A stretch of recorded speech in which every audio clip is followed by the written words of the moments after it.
Assalamualaikum warahmatullahi wabarakatuh. Berjumpa kembali di video panduan menyusun rancangan penelitian yang merupakan lanjutan dari video seri ketiga yang pembahasannya belum selesai. Oleh karena itu, pada video ini kemudian Ibu akan coba lanjutkan. Ada 2 tahap lagi dari rancangan penelitian yang belum selesai dijelaskan. Kita uraikan ya, mudah-mudahan Anda semua bisa menyimaknya. Oke, di video seri 3, waktu itu kita sudah bahas sampai materi tahap penyusunan rancangan penelitian, yaitu tahap ke-8, yaitu metode penelitian. Di dalamnya itu ada 2 kegiatan yang harus Ananda uraikan. Yang pertama yaitu jenis penelitian, yang kedua adalah teknik pengumpulan data. Nah, di video seri ketiga itu Ibu sudah sampaikan menguraikan tentang macam-macam jenis penelitian. Ya, silakan nanti dibuka kembali video seri 3 itu, di mana diuraikan atau diperlihatkan bahwa jenis-jenis penelitian itu banyak ragamnya. Nah, Anda semua nanti tinggal memilih jenis penelitian apa nanti yang akan dipilih. Hanya sebagai memberikan masukan atau saran sebagai peneliti pemula, disarankan mengambil jenis penelitian yang berisi atau meneliti masalah satu variabel. Ya, jadi ambillah jenis penelitian yang satu variabel atau satu masalah. Waktu itu dicontohkan misalnya jenis penelitiannya deskriptif. Ya. Nah, kita akan lanjutkan pada materi berikutnya yaitu teknik pengumpulan data. Nah, teknik pengumpulan data itu harus Ananda uraikan di rancangan penelitian yang tujuannya adalah untuk menetapkan teknik pengumpul data apa nanti yang akan dipilih. Ya, nah kita akan lihat pada slide berikutnya.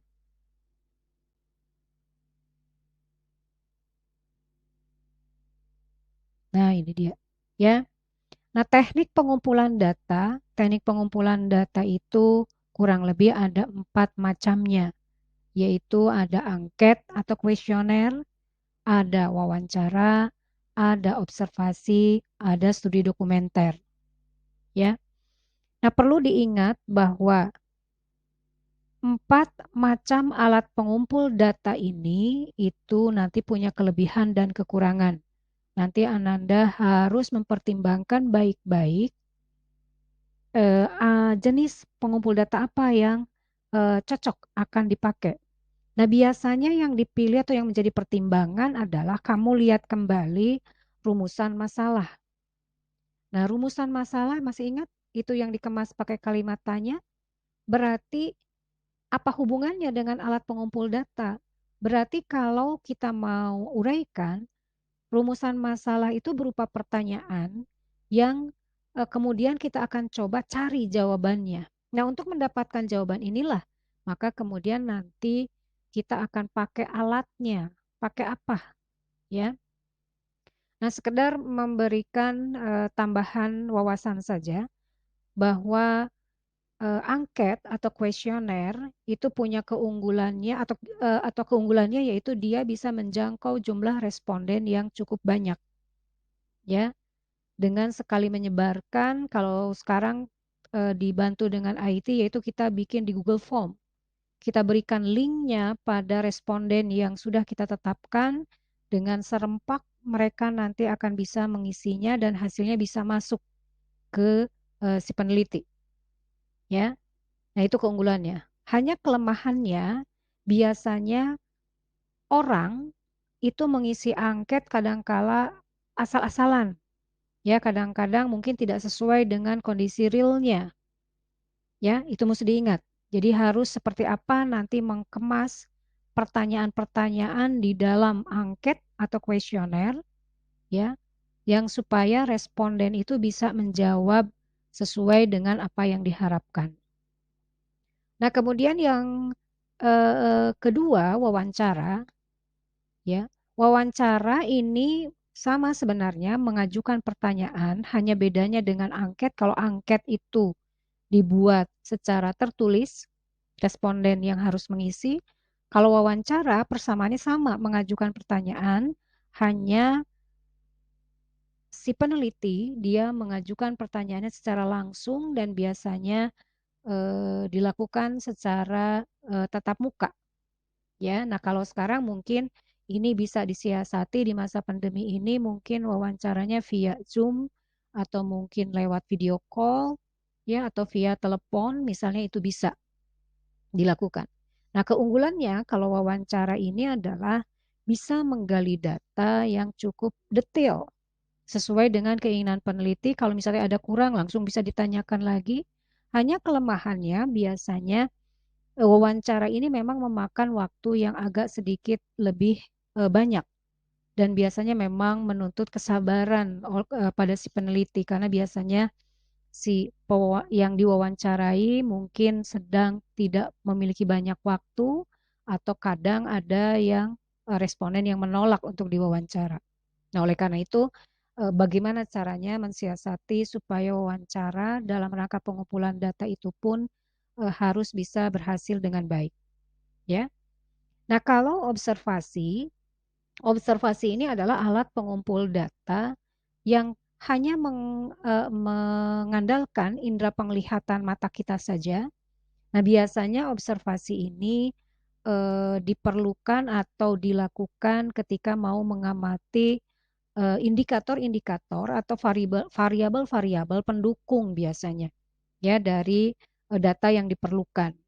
Nanti kita pada video seri berikutnya kita akan coba lihat bagaimana cara menyusun alat-alat instrumen pengumpul data ini, ya, seperti angket, bagaimana cara menguraikan angket, bagaimana cara buat pedoman wawancara, bagaimana cara membuat pedoman observasi, ya.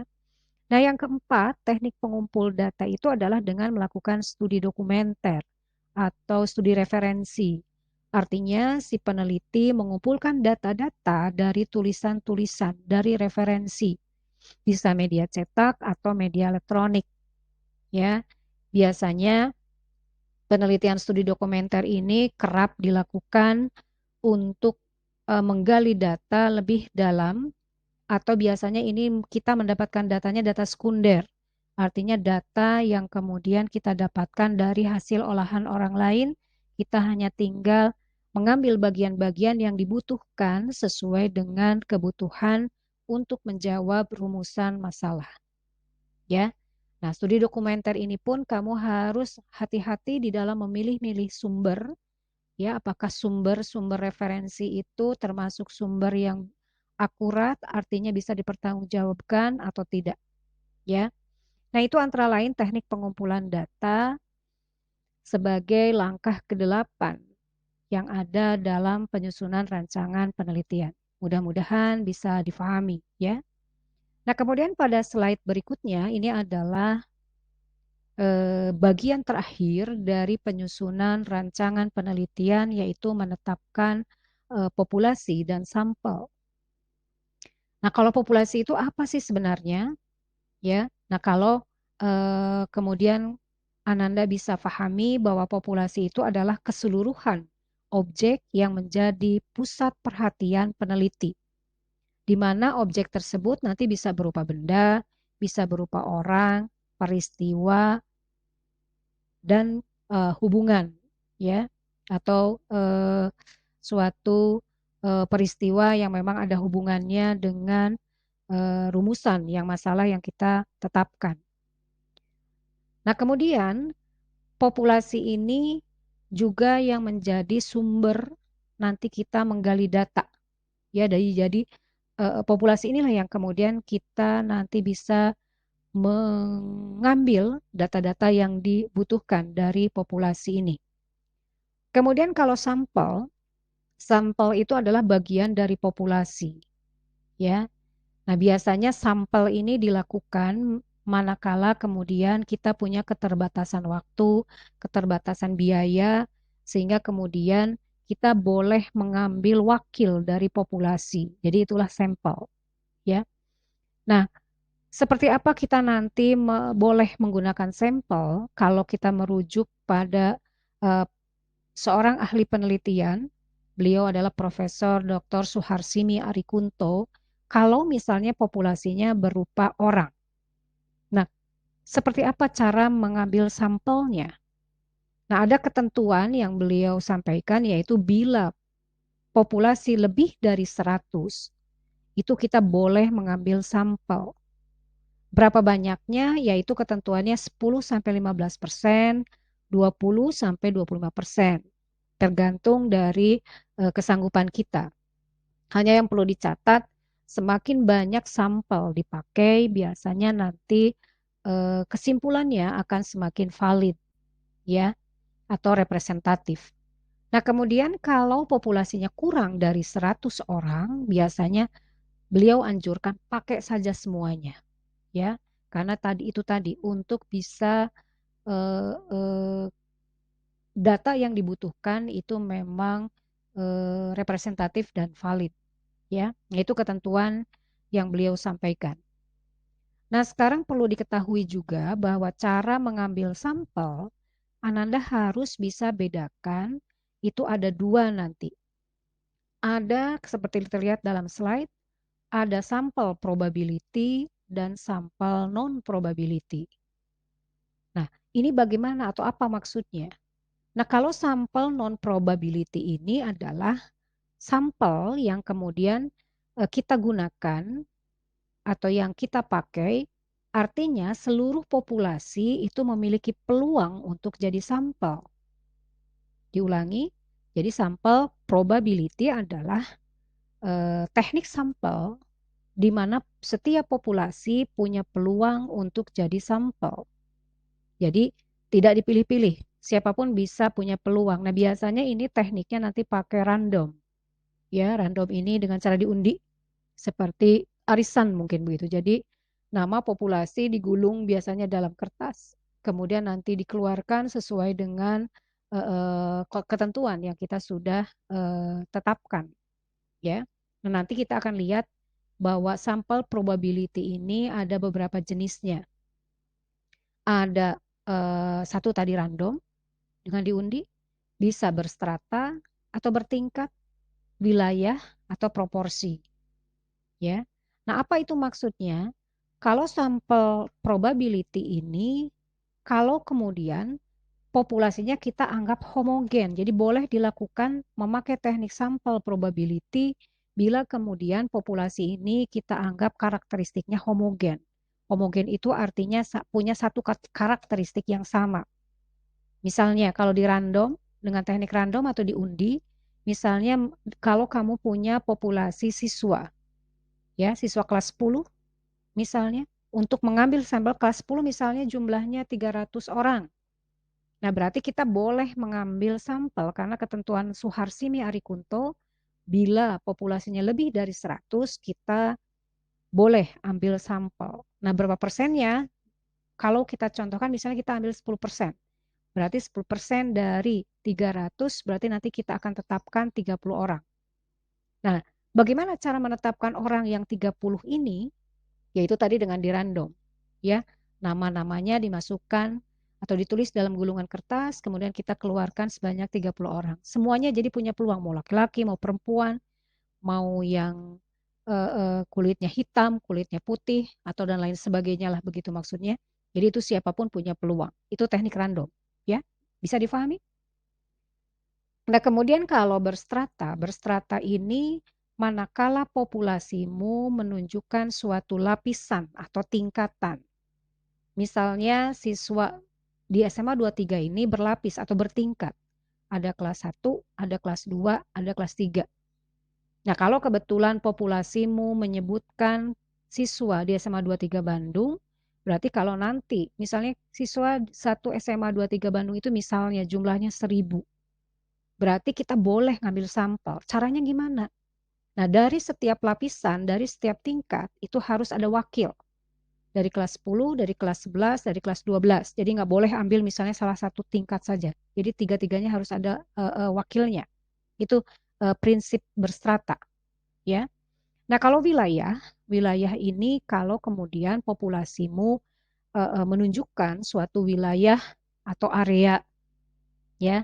Misalnya kalau dicontohkan kamu punya populasi masyarakat di Kota Bandung misalnya. Nah, berarti kamu harus punya perhitungan bahwa masyarakat di Kota Bandung itu terdiri dari beberapa wilayah. Ada Bandung Utara, Bandung Selatan, Bandung Timur, Bandung Barat, Bandung Tengah. Nah, berarti gimana cara ngambil sampelnya? Berarti kita ambil dari setiap wilayah itu wakilnya atau sampelnya. Nah, itu yang disebut dengan prinsip sampel wilayah atau sampel kelompok. Nah, prinsipnya sama juga. Kelompok, klaster, itu pun nanti kalau ambil sampelnya dari setiap klaster harus ada wakil, dari setiap kelompok harus ada wakil. Kalau populasimu menunjukkan itu, ya. Nah, kalau proporsional itu kita mengambil berapa banyak sampelnya itu harus proporsional atau harus berimbang. Misalnya ini biasanya dipakai untuk menyempurnakan teknik berstrata, biasanya proporsional itu. Ketika kita menjumpai satu lapisan dengan lapisan yang lain jumlahnya tidak merata, maka ambil prosentasenya untuk ambil sampel itu nggak boleh sama, nggak boleh ambil dengan persentase yang sama 10% semua dari tiap tingkat, tidak. Lihat dulu jumlahnya, ya. Di lapisan mana yang terbanyak, di lapisan mana yang terkecil. Nah, berarti kalau proporsional ini kalau yang terbanyak berarti nanti ambil sampelnya prosentasenya kecilkan, tapi kalau yang lapisan tingkatannya yang sedikit jumlahnya maka prosentase ngambil sampelnya besarkan. Ya, mudah-mudahan bisa difahami itu prinsip sampel proporsional, ya. Nah, yang kedua, teknik mengambil sampel ini yang disebut dengan sampel non-probability. Non-probability ini adalah teknik ngambil sampel yang kemudian tidak setiap populasi punya peluang ya jadi sampel. Biasanya ini berkaitan dengan jumlahnya yang tidak terhingga. Kita nggak tahu berapa jumlahnya. Misalnya kalau kita mau ambil sampel penonton di stadion, ya bola. Nah itu kita nggak bisa ambil random, kita nggak bisa ambil strata. Itu kan berarti karena tidak terhitung jumlahnya, tidak terhingga, maka kita biasanya memadukan pakai teknik sampel purposive sampling atau bertujuan. Jadi kita ambil comot saja para penonton itu sesuai dengan tujuan kita. Kalau saya mau wawancaranya wanita misalnya, berarti saya hanya ambil wanita. Ya. Kalau mau ambil laki-laki berarti laki-laki yang saya ambil. Gitu, ya. Kemudian kalau aksidental, sampel aksidental ini adalah sampel yang kemudian semuanya atau yang menjadi sampel itu adalah sesuai dengan yang sedang ada di lokasi, itulah yang kemudian kita jadikan sebagai sampel, ya. Nah, berapa banyaknya itu menyangkut kuota nanti. Jadi kuotanya tergantung kita berapa kesanggupannya. Jadi itu kalau bertujuan, aksidental, kuota, sekali lagi itu adalah teknik sampel manakala jumlah populasinya yang tidak terhingga. Kita nggak tahu berapa jumlahnya. Nah, kurang lebih itulah nanti dalam rancangan penelitian kamu harus menguraikan populasinya itu siapa, ya, kemudian berapa banyaknya, karena itu adalah pedoman untuk nanti kita boleh ambil sampel enggak. Kalau misalnya kamu penelitiannya hanya satu kelas, misalnya kelasmu yang hanya jumlah 36 orang, itu nggak usah lagi ambil sampel, pakai semuanya, ya. Nah, itulah mungkin akhir dari langkah penyusunan rancangan penelitian, langkah ke-9 yaitu menetapkan populasi dan sampel. Nah, kalau misalnya ada sedikit catatan, kalau populasinya atau pengumpulan datanya nanti berupa studi dokumenter, maka atau studi referensi, maka kemudian pada bagian ini kamu menuliskannya adalah atau kamu menuliskan referensi-referensi yang kemudian kamu jadikan sebagai sumber data. Ya. Insya Allah nanti pada pertemuan berikutnya atau pada video berikutnya akan diuraikan bagaimana cara menguraikan populasi dan sampel bila data-datanya adalah berupa kumpulan informasi dari referensi-referensi. Ya. Nah, mudah-mudahan penjelasan singkat ini bisa lebih memberikan pemahaman padamu bagaimana menyusun rancangan penelitian yang benar sesuai dengan langkah-langkahnya.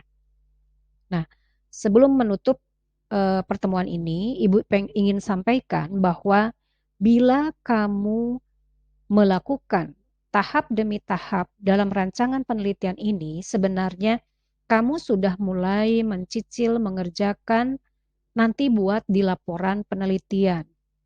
Nah, nanti insya Allah pada pertemuan berikutnya tentang sistematika penulisan laporan, ada bab 1, bab 2, bab 3, bab 4, dan bab 5, itu sebenarnya sudah terkerjakan bila kamu menyusun rancangan penelitian. Karena nanti di rancangan penelitian ini ada bagian-bagian yang nanti bisa disimpan di bab 1, ada yang di bagian bab 2, bab 3, bab 4, dan bab 5. Ya, insya Allah nanti kita bertemu kembali dalam video berikutnya. Mudah-mudahan sekali lagi apa yang Ibu uraikan ini bisa bermanfaat. Mohon maaf bila ada kata-kata yang kemudian kurang difahami atau kurang berkenan. Insya Allah mungkin nanti kita akan coba mantapkan materinya dalam diskusi ya yang seperti biasa kita lakukan di grup ya. Nah, terima kasih. Assalamualaikum warahmatullahi wabarakatuh.